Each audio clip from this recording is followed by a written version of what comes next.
Next line not coming to mind. Okay, let me welcome all of you to this session today. And we are going to see a little text called as Manah Sodhanam.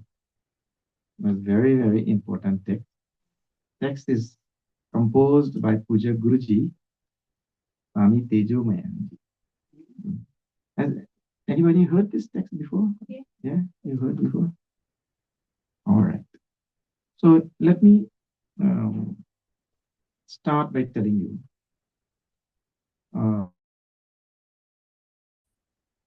and then we'll see where this text fits, right? This is a very important thing.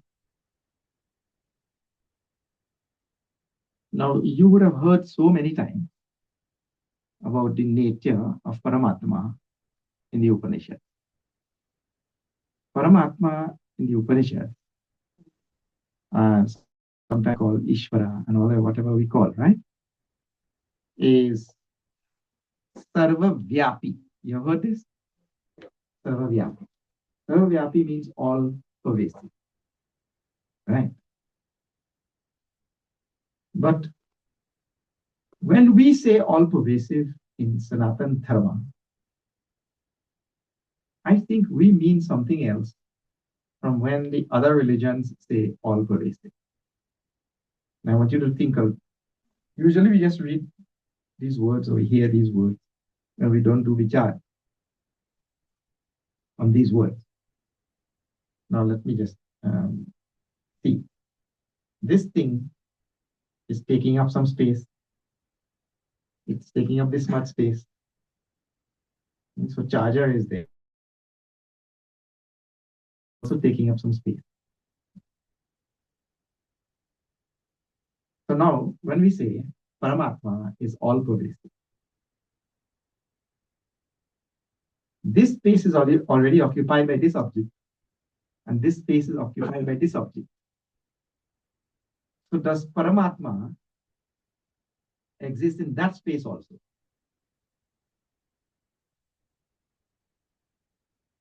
So at the same time, if you say yeah, that means to say Paramatma and this object, they are both occupying the same space.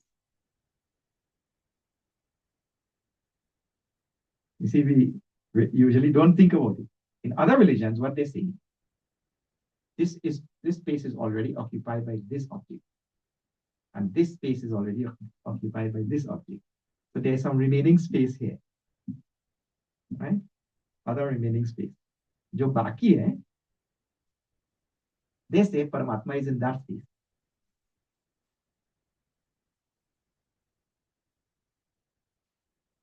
But in Sanatana Dharma, that is not the view.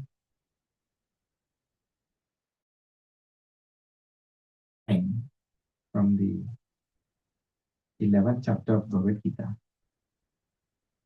the line says, Sarvam samapnoshi tatosi sarvaha. Sarvam samapnoshi means you pervade everything. You pervade everything. And the rest of the word says, Tatosi sarvaha. Therefore, you are everything.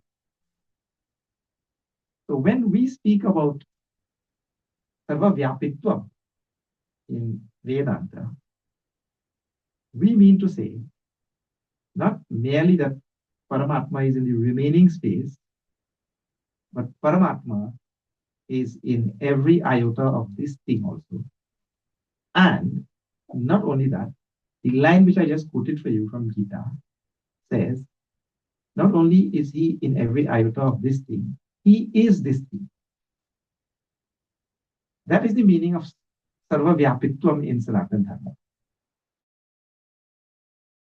This thing is Paramatma manifesting as a charger. So this is not a charger, this is Paramatma appearing as a charger. And this is Paramatma appearing as a microphone. This is the meaning of Sarva Vyapitvam. When we say Paramatma is all pervasive. Now, I just used two objects. These two. Now, how many objects are there in this world? Well, it goes on infinitely, isn't it? Infinite number of objects. And what is true for these two objects is true for every object. So now, leave out other objects and come to this BMI. So what is true for the other objects is also true for this BMI. Not merely that he pervades, he is this BMI. Just like he is every other. So now, if Paramatma is already this BMI, or this BMI is already Paramatma, already, and what of all this thing called mukti and all that? Everybody is running after mukti, and we are thinking, I should get mukti in this life, if not this life, at least in next life, and get like that. We have to talk about mukti then. If already Paramatma is this BMI, is this whole being, or this whole being is Paramatma, then it seems as though there is no such thing as mukti. So, let me tell you another little story. I may have told you this story before, but I have great confidence that your memory is bad.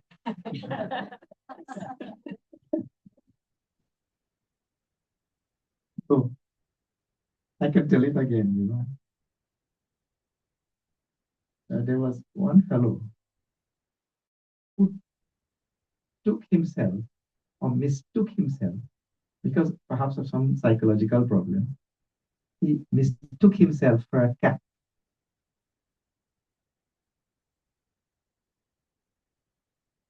So, no, not a cat, a mouse.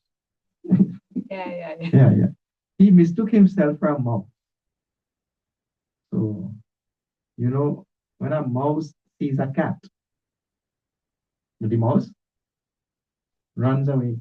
So anyway, he went with his family and he saw a cat. He used to run away and hide and all of that. So his wife took him to a psychiatrist and told the problem. So the psychiatrist said, okay, no problem. You leave him here for a week. And after 1 week, you come back. So she left and the psychiatrist put him in a room. And he was not allowed to come out. And he played a tape. You are not a mouse. You are not a mouse. You are a man. And he played that for 1 week, 24 hours a day. And then that wife came after 1 week and they went to see what was the outcome. So they opened that door and the doctor asked him, you learned? Yes, yes, I learned. What did you learn? I learned. You are a man. You are not a mouse.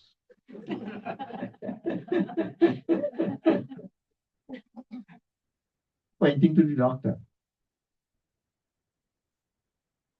So the doctor thought he did a wrong recording. So he changed the recording and kept him for another week. What is the new recording? I am a man. I am not a mouse. And he kept that recording now for 1 week. And again, the wife came back after 1 week. And then they went and checked on him. And then doctor, you learned this time? I learned. What did you learn? I am a man. I am not a mouse. Wife was happy. Wife paid and they left and all that. And as soon as they went out in the parking lot, he ran back into the office and sat on the doctor's table. Doctor asked, what happened? And the wife came out. What happened? As soon as he went into the parking lot, he saw a cat. And he ran away back into that office. So the doctor asked, but you told me you learned. What you learned? I learned. I am a man. I am not a mouse. Yes, I learned. So then why did you run? He said, I know that I am a man, I am not a mouse, but does the cat know I am a man and I am not a mouse? The idea is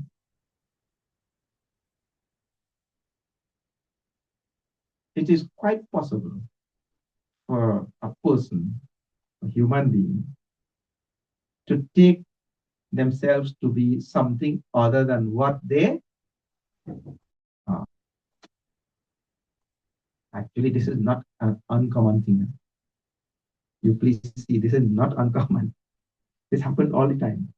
Many,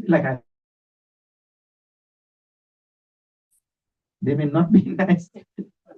Many people feel that they are very intelligent. They may not be intelligent. And then there are many other people also who have got the opposite. They feel I'm nothing. When they may be great people, isn't it? So you have superiority complex as well as inferiority complex. The world is like this. A person can very well take himself to be something other than he is.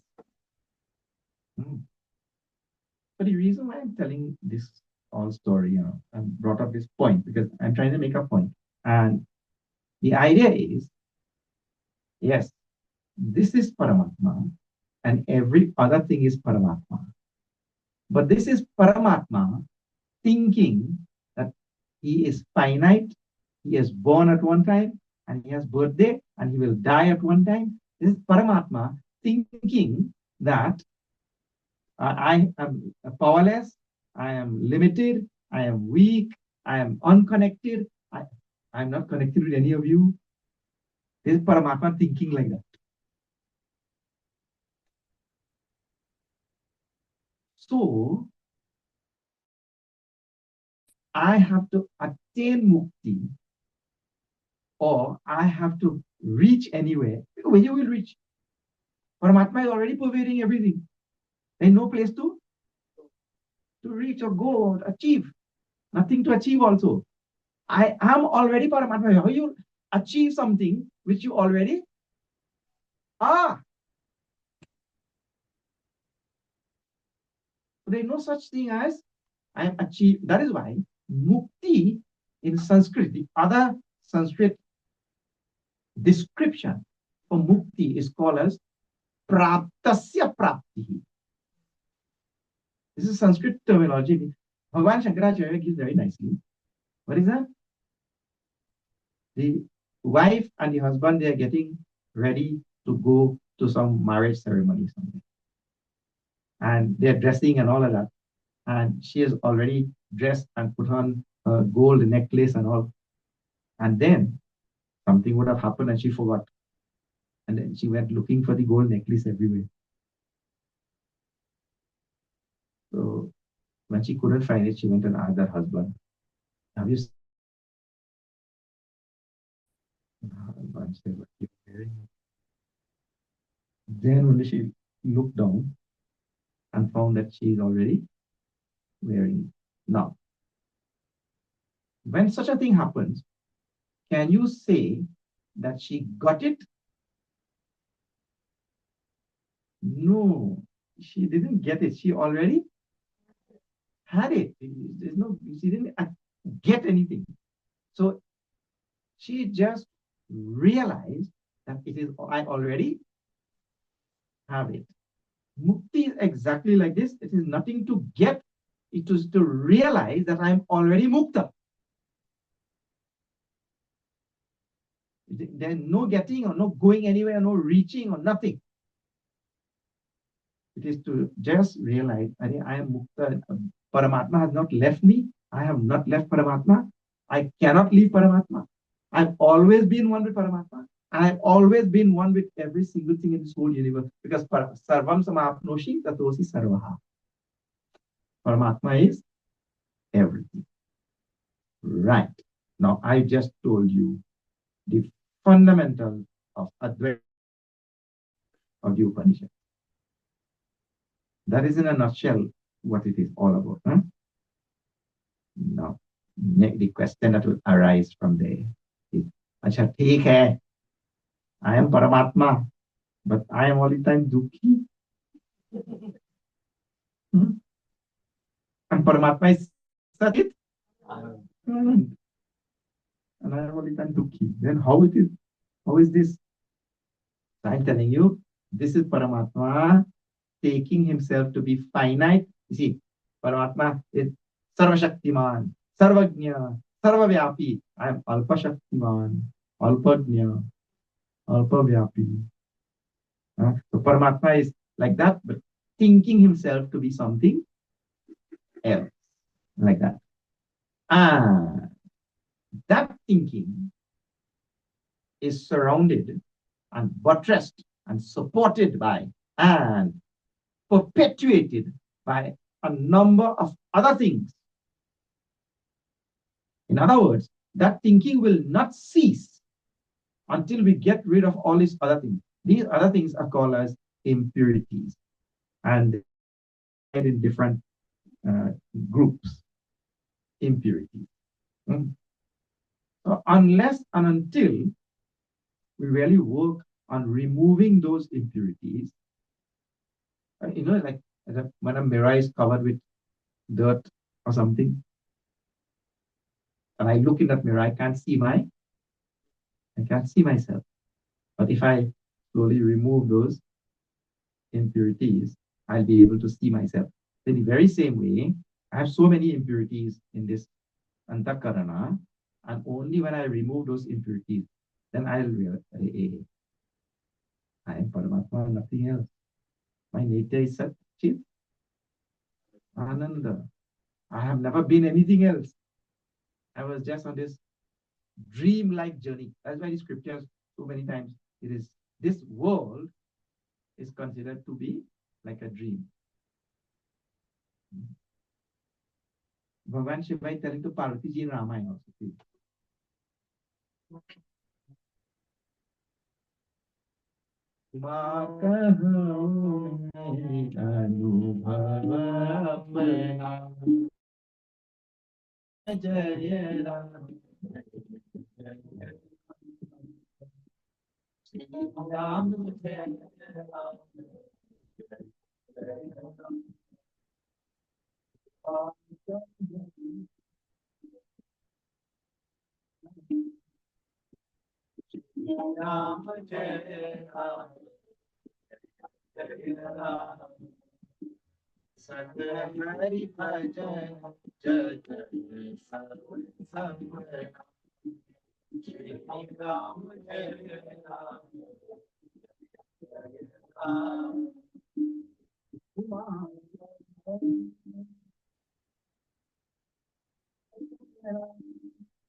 So, Bhagwan Shiva is telling to Parvati ji in Ramcharit Manas in Balkan, Ayodhya, Balkan. वहाँ कहूँ मैं अनुभव अपना, I'm telling you my own experience. My own experience is Sat Hari Bhajan. There's only one true thing in this world, worship of Hari. Jagat is sab sapna. The whole Jagat is a whole big dream only. Like that he is telling. So it is as though Paramatma is in a dream, and in that dream, what is being seen? One finite thing there, one finite thing there, one finite thing there, a whole string of finite things, and none of them connected, none related, and those finite things are okay, but this finite being, he is beset with so many various types of Kam, Krodh, Lobh.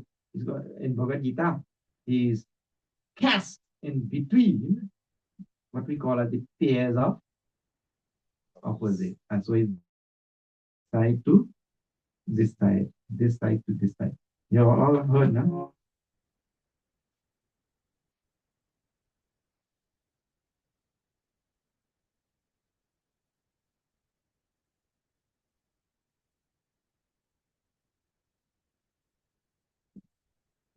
It needs some serious repairs. चलती चाकी देखकर दिया कबीरा दो पाथन के बीच में साबत बचा Kabir Sahib says he saw two grinding stones, one on the ground like this and another one, and it made him weep. Why it made him weep? Because all jivas, you and I, we are like those grains. Those grains go down and they get caught between those two stones. And what comes out on the other side? Powder, isn't it? Grains go in here and powder comes out. And all of us end up becoming powder or not? Huh? Yeah, powder only. What do you think? That's why the Christian people say from dust to dust something, isn't it? We say ashes. We end up as ashes. Dust is the same. One little boy came from the church and he was asking his mother, is it true that we came from dust and we'll return to dust? The mother said, yes.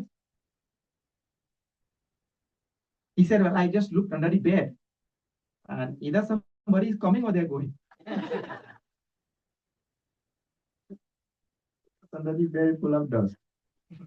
Anyway, so Kabir Sahib sees this Taki and he started crying because this is the condition of the jiva.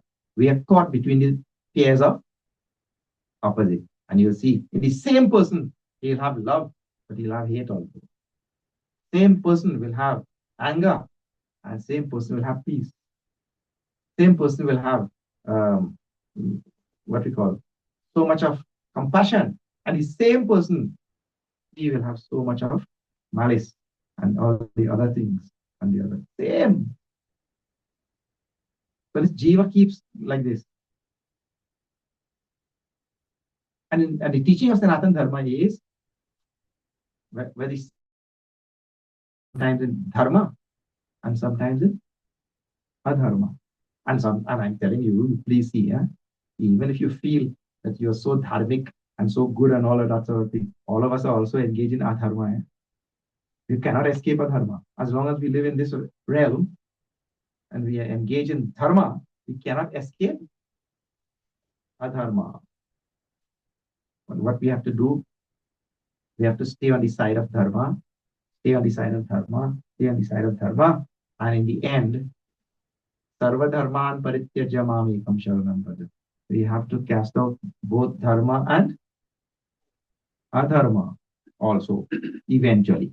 But we walk the path by following dharma. It is true that we cannot avoid adharma, but that is the world we are living in. So we can't do anything about that. We have to walk. We have to make dharmic choices like that. Right. Walk the path following dharma. Walk the path and give up all the things which are considered to be negative, which are considered to be adharma, which are considered to be evil, which are considered to be bad, like that. We give up those things. And inside of us, we'll find these two types of qualities. See?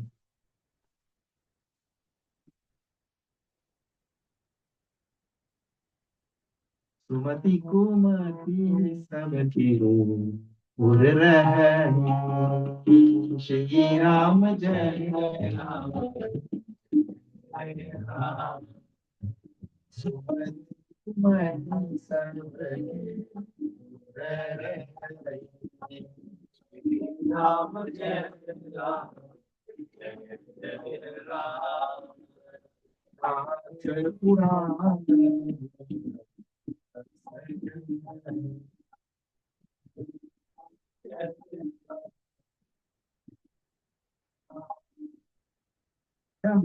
Sumatita Sam Ram Jai Ram Jai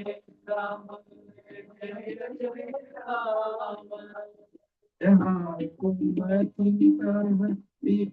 Vipatina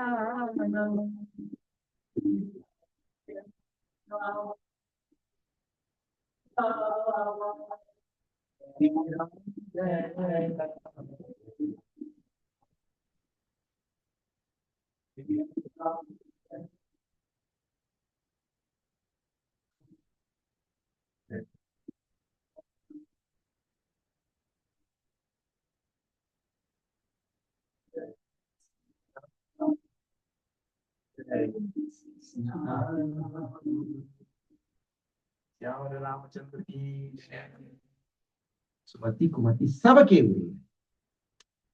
The good and evil tendency is there in everybody's heart.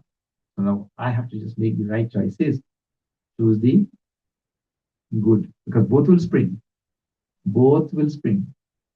I have to make sure I choose the right one. And when I choose the right one, Sampati Nana. And when I choose the wrong one, Vipati Nidana. Means all bad things only will come to my life. And like that, we walk the path. Now, all these negative things, they have lot of power. Look here, you know, in your own life, right? It is always easier to do the wrong thing, right thing. It is always easier. Look here, there are so many people everywhere we go from place to place. People go on asking, Swamiji, in the job, I know this company is doing something wrong, you know, and I'm working for this company. And the company, whatever the end result is not good for the society and all that kind of thing. So it is easy to work for the company and it's very difficult to drop out and leave and go and get another job. It is easier to just stay there and contribute to whatever it is doing. Like that, the bad thing is always, see, falling is always easy. Rising is, yeah, difficult. Like that. So all of these things which are there, and it is very, very important. This point, please remember, we all have all of the bad qualities. It is only a matter of degree. Everybody has all of the bad qualities. It is only a matter of degree. One place I was teaching Bhagavad Gita, and in the 16th chapter, what Bhagavan does there, he makes Devi Sampat and Asuri Sampat. Have you seen that? Yeah. Devi Sampat in 3 verses finished.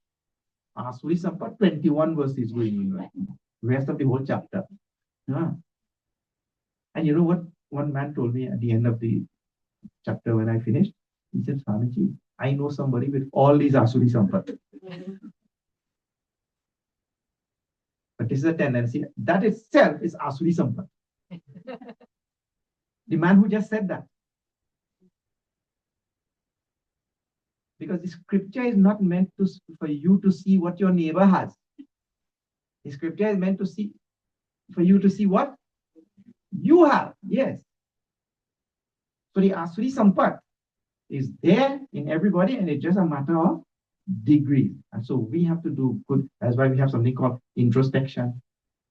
And introspection means God says in Bhagavad Gita such funny things. Some kaya shigo grivam. Have you seen when he's telling about meditation and all? Sit straight and like that, he's giving us instruction and 6.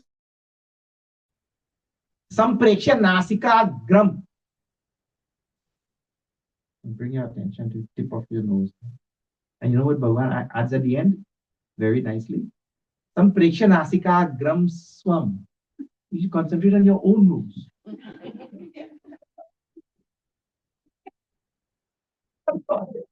This human being has a habit. He's always thinking about this one and that one, the other one. On and so Bhagavan put there here. Some preksha nasika gram. Nasika gram means tip of the nose. So he could have just said that and finished the sentence. But he put swam. One's own nose. You see? Right. So the scriptures are meant for us as a mirror to see our own self and how much.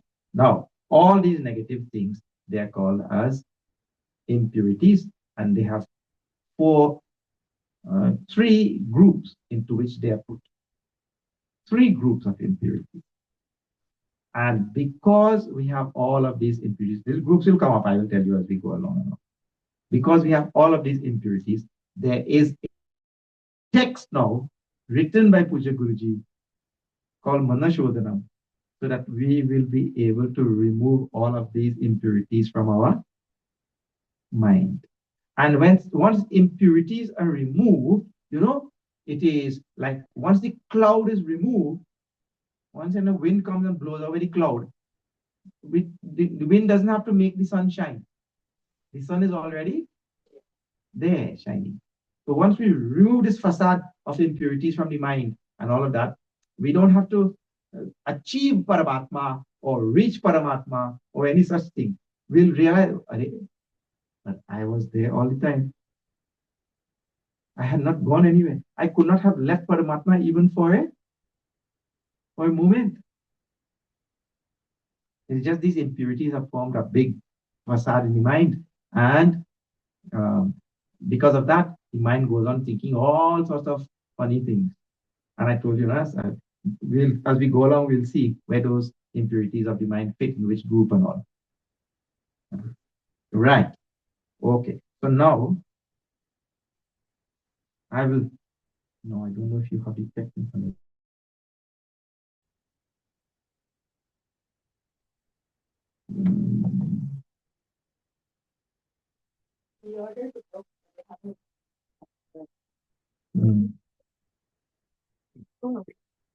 Yeah, what you are.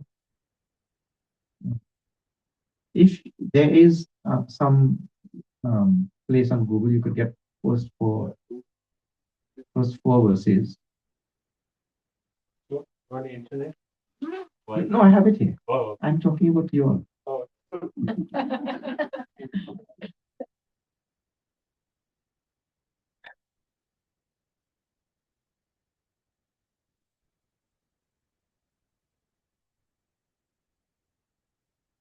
So how many people have a copy in front of it? Some people have. I will try to, yeah, I will try to sing these verses. You can repeat also.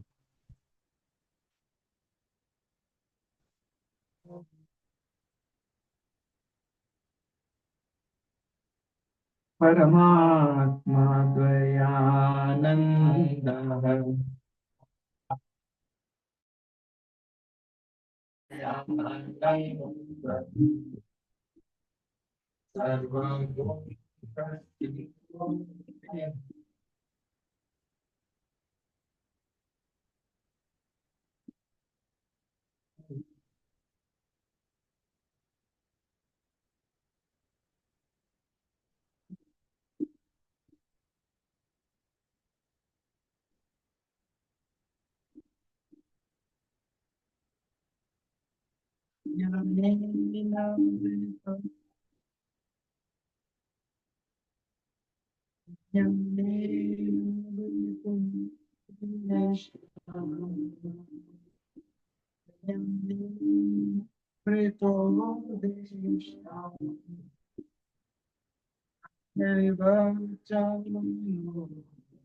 Okay.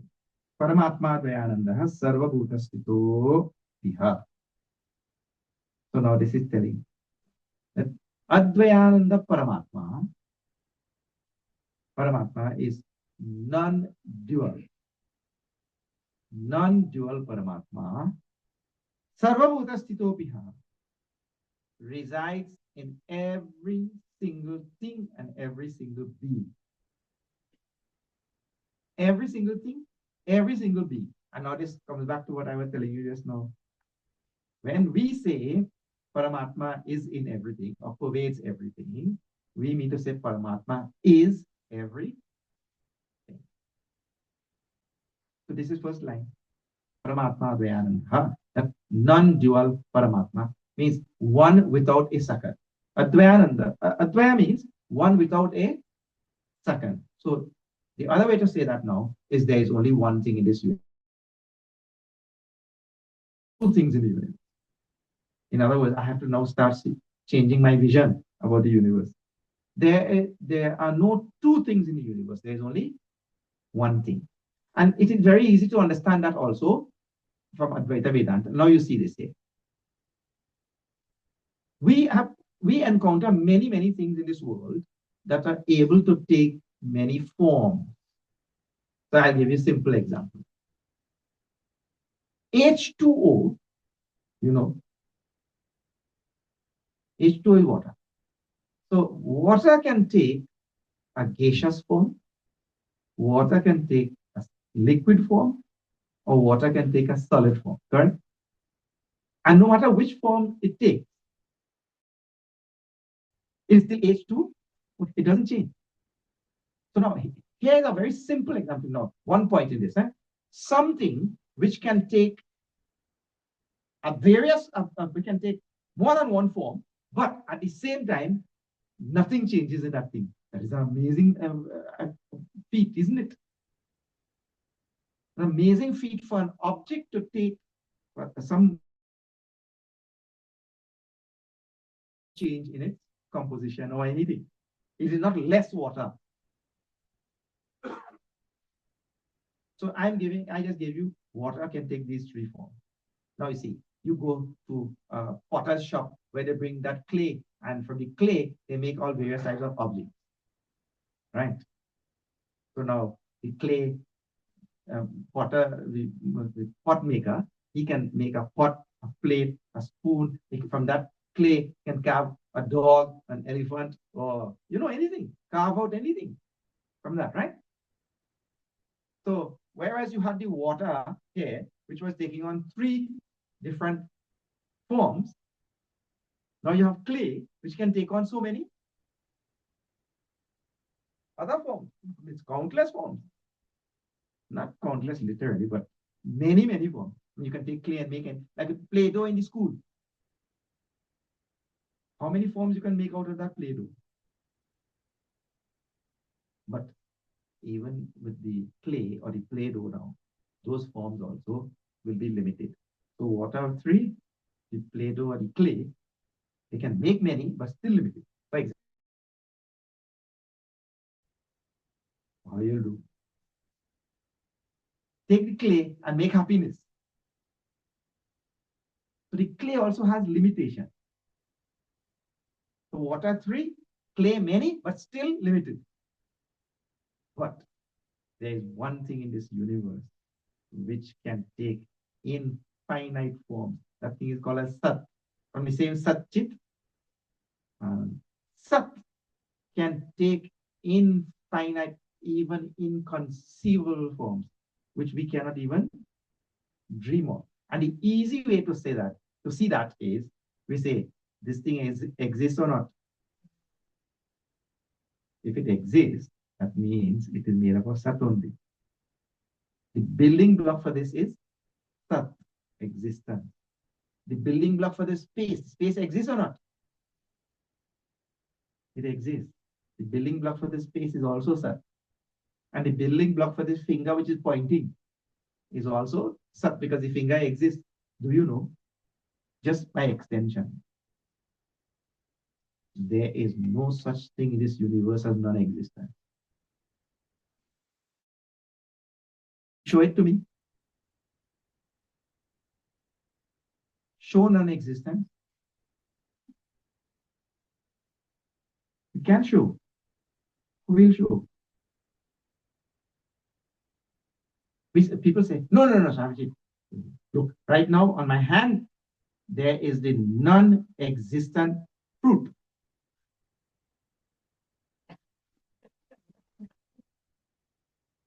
Yeah, when a person says like this, there's a non-existent fruit. Anyway, yeah, let me tell you something. If you are talking about a fruit on my farm and you are saying that it does not exist, the only way you can do that is first you have to conceptualize it in your mind and then speak about it. Correct or not?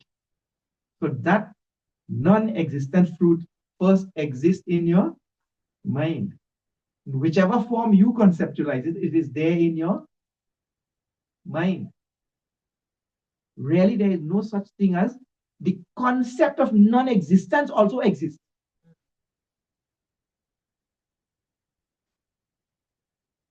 So in this, there is nothing but existence, existence, existence, unending existence. One string of unending existence in every conceivable direction. That is all there is in the universe. And it is that because objects can take on various names and forms, like the water, like the clay, so existence can take on infinite names and forms. That thing is the first point. And the other point, which I made before, is that when it takes on the other form, its nature does not change. That is the most important point. Because when water takes on solid, liquid, or gas, its nature does not change. It is still H2O no matter what you do. When the clay, see, you take this clump of clay, you split it in 2. Let's say it is salty clay, saline clay. You split it in 2. And with one clump here, you make Ram. And with the other clump, you make Ravan. Right? So by superimposing the name Ram and the form Ram on this clump, and the name Ravan and the form, do you change the saline quality of the clay? No. The name and form which you have superimposed on the clay does nothing to the Okay, it remains exactly as it is. Now, all this vichara I'm going to tell you, there is one thing in this universe, Advayananda, Advaya reality, one reality without a second. Advaya means one without a second. There is no second thing in the universe. It is just that one thing is capable of taking on all of these countless forms. That is the idea. So that one thing, Paramatma, Advaya, Ananda, Sarvabhuta Stitopi. It is there pervading, it is everything in this universe. Ajnanena vrito adrishtaha tatha evacha manomalaihi. It is not seen. Adrishtaha. Adrishtaha means not seen, not known, not realized. This Paramatma, even though it is everything, me also, and it's not known by me, not seen by me. Adrishtaha. Why? Ajnanena avritam. Because of ignorance in my mind. And also what? Manomalaihi. By the impurities of the mind. And now I have to tell you the various types of impurity. The various types of impurities are three types, and it is like this. The first is called as avarana. Avarana effectively is ajnana. It's a covering, a blanket ignorance, like that. Covering. Avarana is the first type of impurity in our mind. The second type of impurity is called as vikshepa. Vikshepa means all the fickleness, chanchalatvam, all the movement. Now you'll see, this itself is a category of impurity because I'll just give you an example so you will know what is vikshepa. So I'm talking about Vedanta, I'm talking about Upanishad, the fundamentals, and then suddenly your mind is gone. So it went from Calgary, it went to Toronto, and then went to Australia and everywhere, and then you come back. Right? Now, you did not do anything evil, or you did not hate anybody, or you did not have malice or anything. No such thing was there in the mind. The mind just went away. So that is a fickleness and unsteadiness, chanchalatvam, which the absence of sthiratva and chanchalatvam in the mind, presence of chanchalatvam and all that, that is a different layer of impurity, different from ajnana. So that is the second level. The fickleness of the mind, or its habit to jump here, or its habit to jump to conclusion, and all of that kind of thing. So many things fit into this layer. And the last layer is called, so this is avarana, is called as vikshepa. The last layer here is called as mala. And this is the one we are most cognizant of, or this is the one we are most conversant with, because this last mala is a all these different types like this, desire and anger and greed and malice and pride and all this layer down here. This is a whole big area. And now we have to work on all of them. It's not only this one layer here.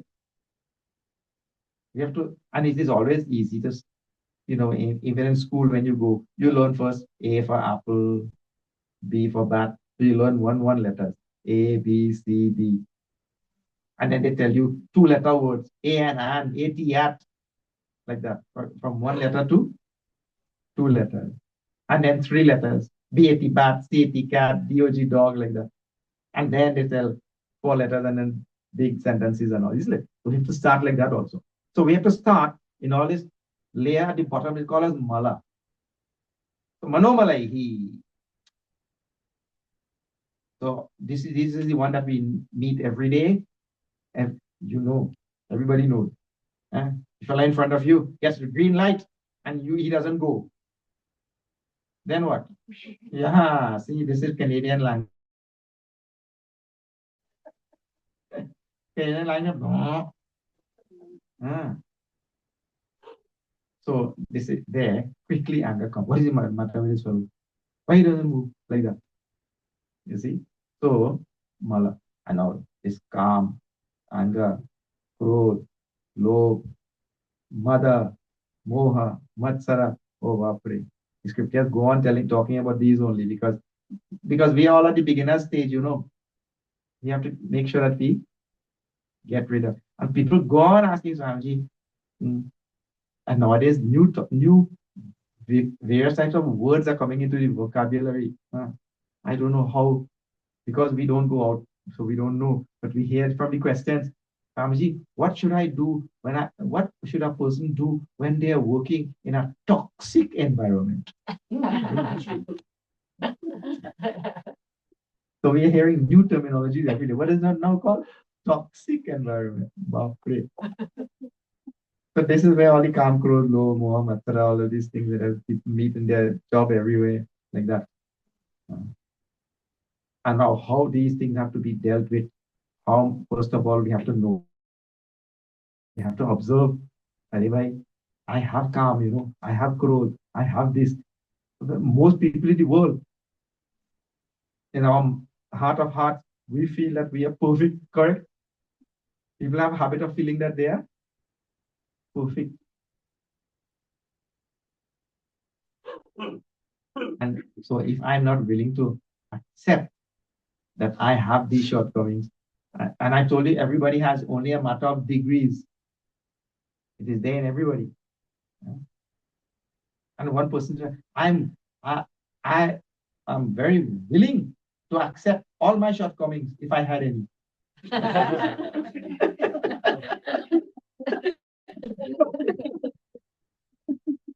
People in this world. So we have to totally forget about who has what shortcoming, and I have to start thinking about what I have. And this is there throughout all the scriptures also. Parvati ji goes to Bhagwan Shiva and told Prabhu, really, I had all of these shortcomings, and I did not know that I prayed to my shortcomings.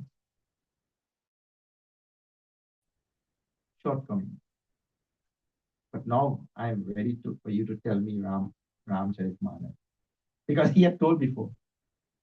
And she did not believe anything he said. He told the whole Ramcharitmanas to her. And Bosudha went to listen from Agastya Muni also. She did not believe. But at some point she accepted. And if that acceptance is not there in our own life, that I have these things. So I'm telling, witnessing, noticing, accepting, all of these in one category by themselves. I have to really look at my own self for these malas, these impurities and all that. And when I've done that and I have, accepted, then only I can start working. If I have no, like the person is saying, I would have accepted all my shortcomings if I had any. So when a person is in that type of mode is there in the mind, then there is no such thing as moving on. No such thing will be there. So each person has to look at his own mind. So this is what these impurities in the second line are given here. Anena avitaha adishtaha tatha evacha manomalaihi. So the different types of impurities I just listed for you. Okay. Now, let us see next.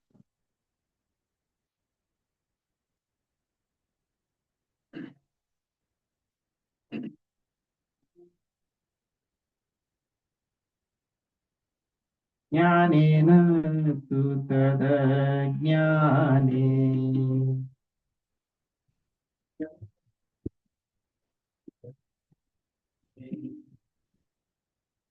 ashteva swayam hisayam swayam hisayam satyam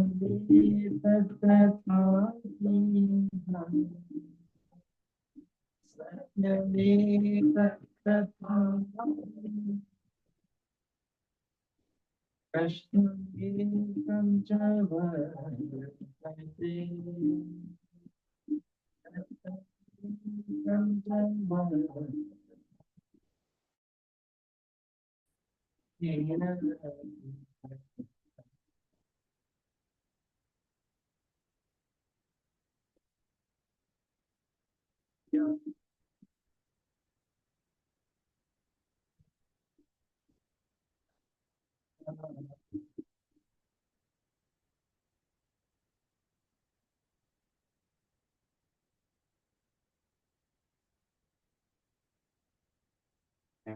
two, the jnani. Now, why this verse is given and some things are left out in the order which I just gave you. It's a very simple thing.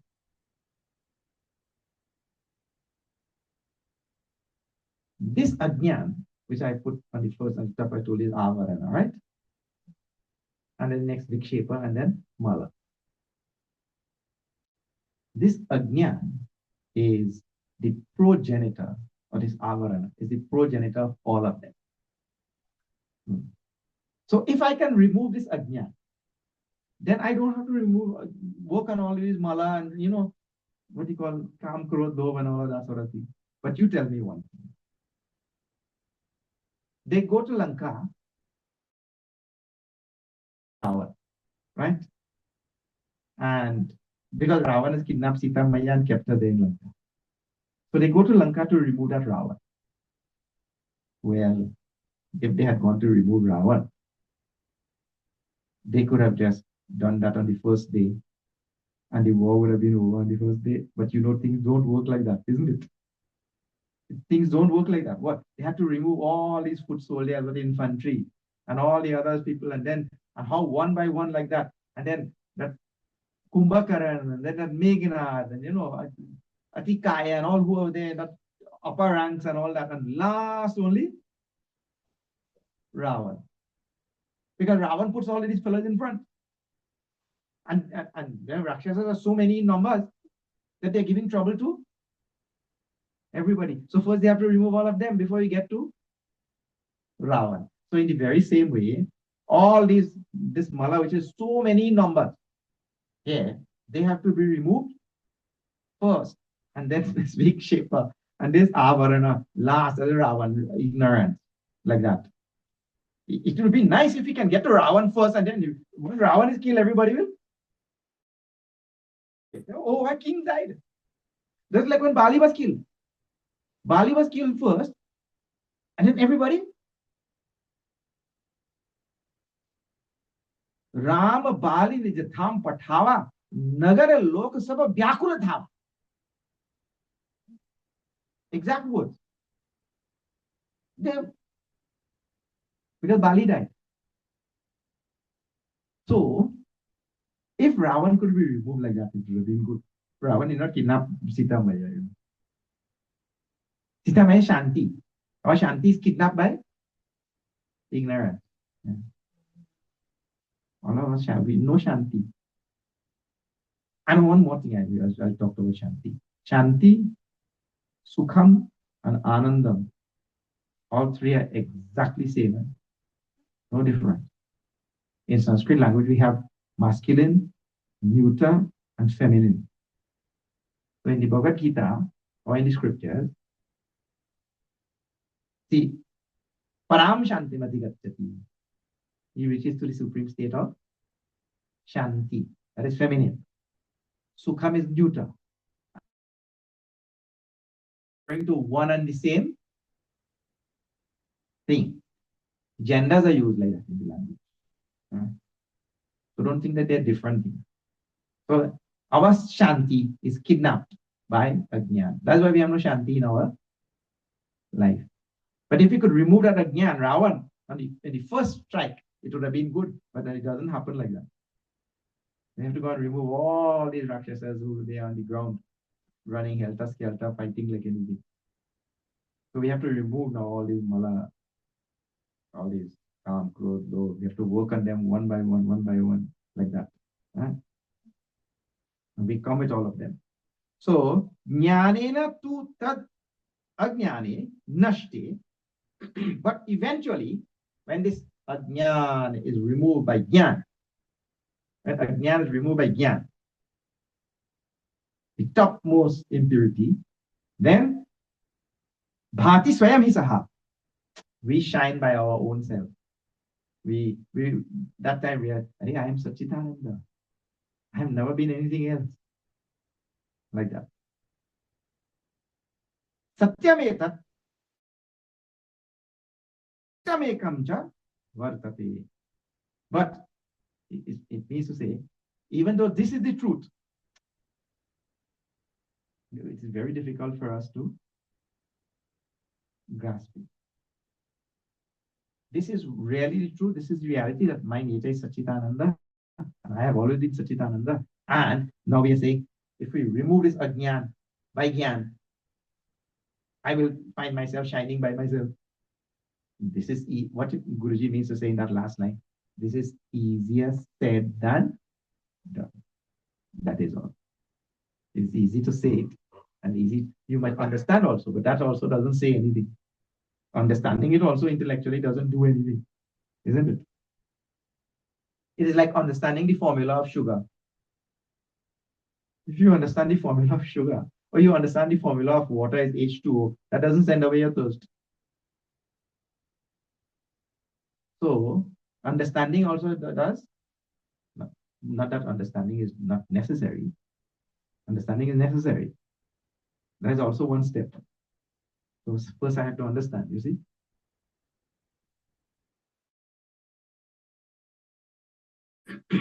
As long as these impurities are there,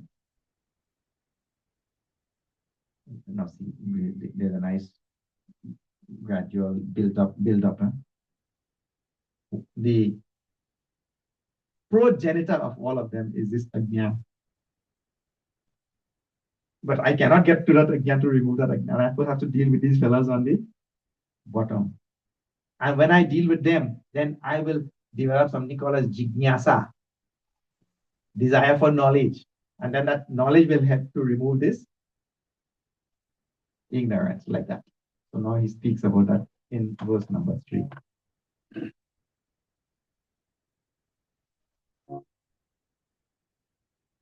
Yavanmala nakshiyante. Yavanmala nakshiyante. Anaso prabhupada.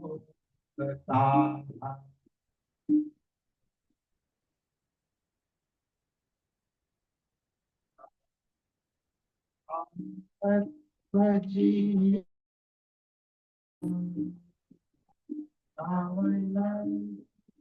Jignasa.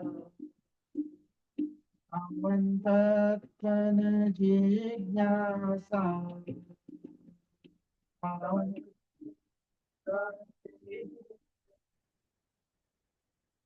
Jayate manushe devi.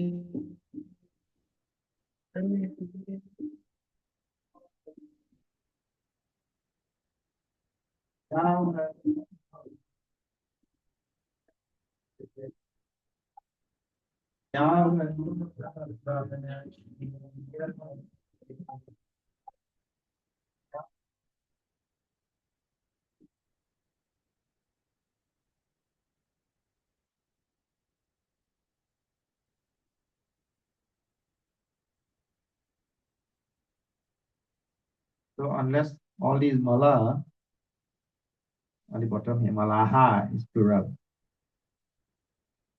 Unless until we remove all these impurities on the bottom here, which is form, he gives an example. Raga Rupaka.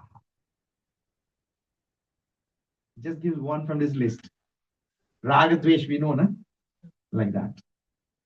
So Raga Rupakaha in plural means that rag represents all this mala on the bottom. Unless and until we deal with this layer here, Tawan Natatva Jignasa, there will be no desire to get to know the reality, to get knowledge of reality. The desire will not come. Then It means to say that we have to immediately start dealing with all of these fellows on the bottom. Raga, Dvesha, Kam, Krodh, Mada, Lobh, Moha, Matsara, Ityadi. So many in number. And one more thing I want to tell you. We are very lucky because Bhagavan has manifested the universe in a certain way. If we learn to deal with any one of them, we catch one and deal properly with that one, that will be a big help in eliminating all the others. We have to really, usually, we are not good at taking one thing and doing it well. We are not, we just catch. And the best one to catch is calm, because karma is tied to, actually, growth also, if you catch. Means when to deal with growth now, I have to sit down really and reflect. What is the genesis of this growth?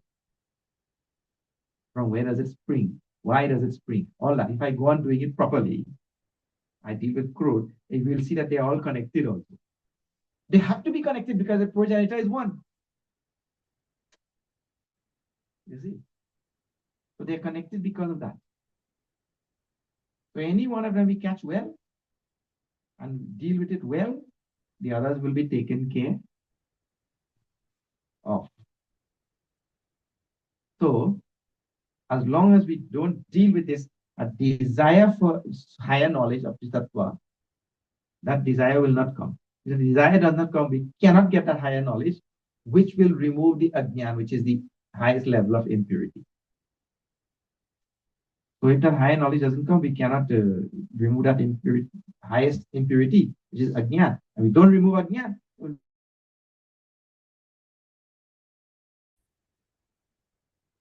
Advayananda rupasya. Sadvaitvam chadukhita. Bandha proktaha. This bondage is bondage which we are all in, is within the Advayananda reality. Vidyaranya Swami is describing. Within the non-dual reality, the feeling of Dvayatvam. So within the non-dual reality, the feeling of Dvayatvam, duality, and the consequent sorrow that results from that feeling. That thing is called a bondage, he said. So that thing will perpetuate it until and unless I go through this process of dealing with this mala, then develop jnana. When I deal with them, I develop jnana, and that jnana will propel me into acquiring knowledge of tattva, which will remove the ignorance, which is the highest level of impurity. This is the idea. So this is what is given in the text. This is what is being propounded by Guruji. Pure Vedanta, nothing else but Vedanta.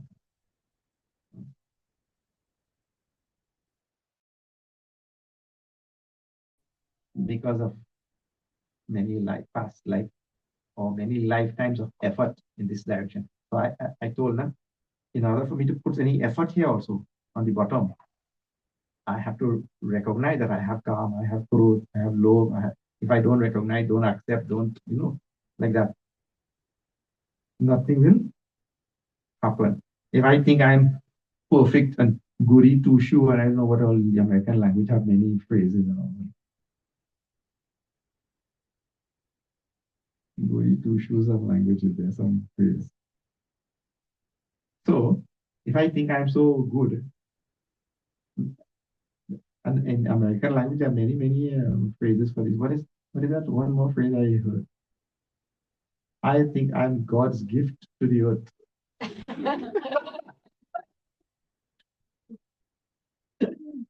Wonderful thing. I'm God's gift to the earth. All right. So until we recognize and go through this process. And when we do that, that also takes lifetimes to. If I put great effort, all of this can be achieved here and now. It all depends on the effort. Now, Guruji continues. Kathanchit yati jayeta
कथंचित यदि जायेत तत्व इच्छा पूर्व कर्मतः. But even you know, I mean, this is another thing we have to look out for on the path. What is that? So I dealt with, in many lifetimes, I dealt with this calm, krodh, lobh, raga, dvesh, ityadi. I dealt with them and I developed tattva jignasa, a, a desire to know the tattva. And I pursued because once the desire is there, I will pursue. But all of you have come here to listen to this thing, isn't it? This is a sign of it. So I pursued and I acquired that knowledge also. He says that for that knowledge to take root, for that knowledge to, for me to abide in that knowledge, that also is another process all by itself. Because I may know I am Sat, I am Satchitananda, you know. I may know that intellectually, but I still go on crying. I cry and say it also. I'm Satchitananda, I'm crying and telling. You see.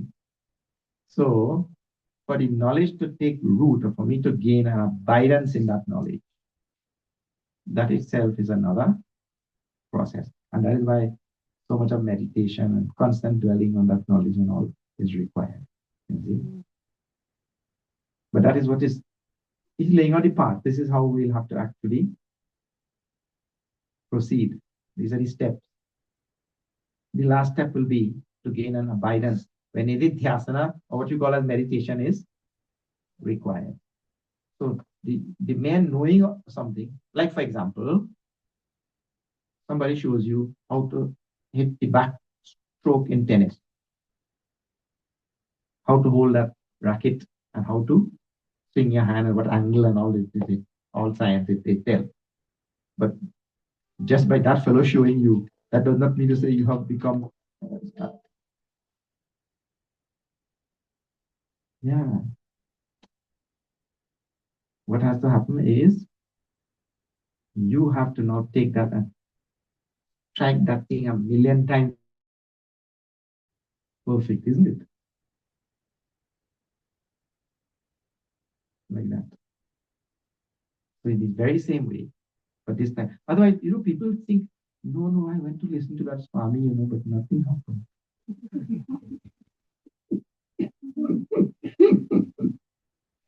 People think that I should get that thing in one. See, how long this Jiva has been around? Well, Bhagavan is telling to Arjuna, Natve vaham jatu nasam natvam neve janadipaha. Nachaiva na bhavishyamaha sarve vayamataparam. There was never a time when you were not. There was never a time when I was not. There was never a time when any of these kings were not. Means we have always been there. Bahuni me vatitani janmani Arjuna. I have had countless births, and so have you.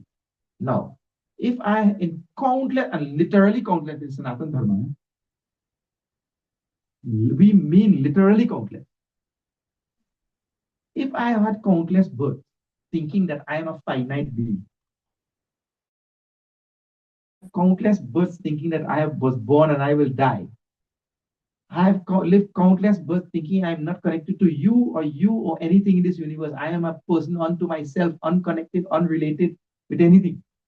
If I have lived countless lives thinking that, we want that to go away like that. How it will go? That is why, after the acquisition of this knowledge, one has to really sit there and dwell on this knowledge so deeply, so profoundly, so intimately, so closely that the lifetimes of rail track that I have made in my mind, and we're going in the same track, I'll be able to move to something else. I have to really go deeply and reflect on this thing. And this will not happen just like that. And that's why all the scriptures talk about so much of prayas. Udyam. Udyameni. Udyamena hi siddhyanti. Karyani namanurthaihi. This doesn't happen by just imagining. This happens by like that. And for that, that is why na ayam atma balahinena lakhyah. This is not to be achieved by the weak. How I have to make my mind so strong. Like that. Huh? All right. So he tells her, Bodho pi. Right. Even I come to know the truth. Bodha api. Yadva. Tan nishtha na eva sambhavet. Gaining an abidance in I know the truth. I started to lecture by telling the truth. We all know it, isn't it? Gaining an abidance, that's a different story altogether. All right. I think I will stop now. And then we'll pick up this thing tomorrow when everybody has the text and all. I'll see if I can fix this harmonium. If unless anybody else has a harmonium at home, can bring it. There's time for question or comment. Yeah, question. Comment. Question. If possible. Mm-hmm. So how to say, as long as there has been memory, this whole